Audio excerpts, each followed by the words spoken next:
Hey everyone, this is Omashte, and I'm here today to talk to you about the custom audiences in Facebook Business Manager.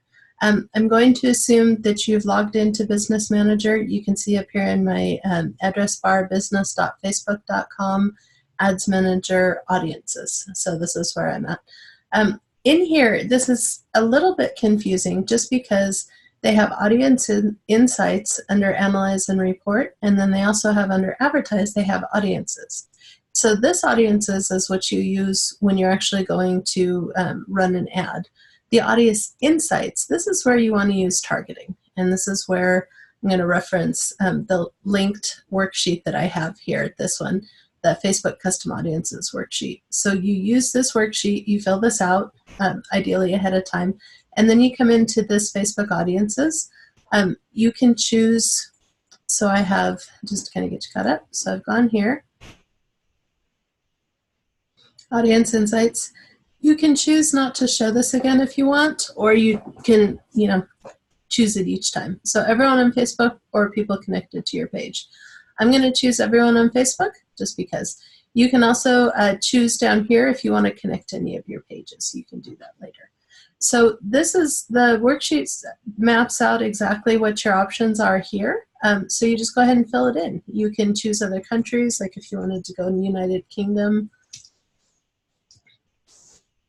it'll give you, you can choose within there, or you just choose the country region.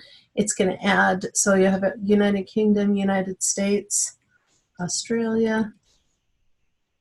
You can choose that. So each time you add a new location, your audience size is going to increase. If you change these, you'll notice that this audience size just continues to kind of adjust up or down.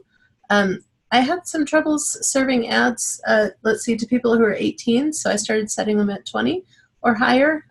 Definitely not going to be 18 or younger. So I have age 20 up to, usually, unless you're targeting a specific age range, for me, it would be like 55.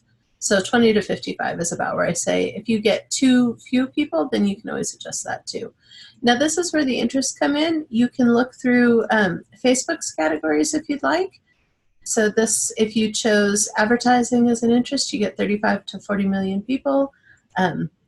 Generally, the rule of thumb here is you want an audience size that's between 500,000 and 3 million.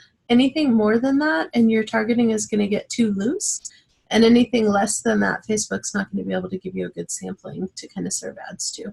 So you can target, when it comes to interests, it's not just general categories. You can target specific influencers. Like if I wanted to look at Gary Vaynerchuk, it looks like he's got, if you chose to just specifically target the people that were interested in Gary Vaynerchuk, you get 5 million to 6 million people. So that's kind of your range there. You could go in if you wanted like social media today. This is an interest. If you choose that, that's going to give you 50 to 60,000 people. So then if you wanted to add something else in there, like Pinterest as an interest. So you would have people who are interested in Pinterest and social media today, and that gets you 20 to 25 million people. So that's a few too many.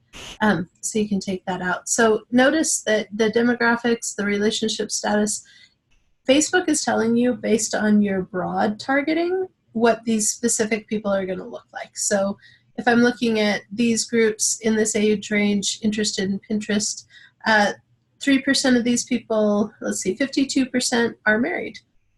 Education level, so, and 64% of those people went to college. So this is where you really, really dial down into your audience targeting. The advanced has a bunch of options down here too. If you're somebody who's selling stuff to people who are engaged, soon to be married, you're in the wedding industry that way, you would choose people who are engaged. So when you do that, your relationship status, of course, changes. Education levels, all of these different things will change. Now we're down to about 900,000 to 1 million people. So if you're trying to target these people interested in Pinterest who were engaged, you've got a fairly small audience, but this would work if you wanted to target this in a very general sense. So this is just a quick overview on this. I wanted to make sure that you knew where this was located. and kind of how to use it, and then also how to use it with this worksheet. So to come back here, once you've got this audience, say we really like this, this is perfect for us, we want to save it. So you click on save, and then you give it a name. So we're going to go like test audience, and then you save it. So once that audience is saved, that's when you can go into your ads and you can actually create ads and target ads based on this specific audience. And that's going to get you better ad pricing. It's also going to get you closer to the people who are actually interested in your product or your service. So I hope you've learned something new. Go ahead and jump in the Facebook or the LinkedIn group with any questions.